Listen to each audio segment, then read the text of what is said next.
ጠቅላይ ሚኒስትር ኢትዮጵያዊነት ለርሱ ምንድነው? ሲደላን ጥቅም ስናገኝበት የምናዜመው የምናወድሰው ሲከፋን ሳይመቸን ሲቀር ህልሞቻችን ሲጨነጋገፉ የምንተው የወረት ጉዳይ አይደለም።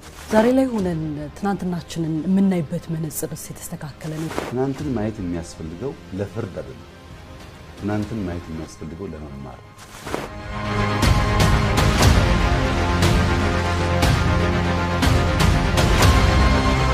ዛሬ ላይ ሆነው ይህ እርምጃ ትክክል ነው የሚል ሐሳብ አለው።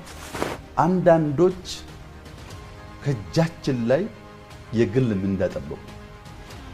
ያ የጠበቁትን ምንዳ ከጃችን ሲያጡ አኮረፉ። ኑ ሲባሉ ግቡ ሲባሉ አብረን እንስራ ሲባሉ ኑ የተባልነው 4 ኪሎ ነው ብሎ ያሰቡ ሰዎች ሳቱ። ይህ ብዙም የተለመደ አይደለም በመሪ ደረጃ የሚደረጉ ክትሎች ሲያገርና ይሄን ለምንድን ነው የሚያደርጉት? አድካሚ ነው ግን በጣም ደስተኛ ነኝ። ጀምሬ ያልጨረስኩት ነው።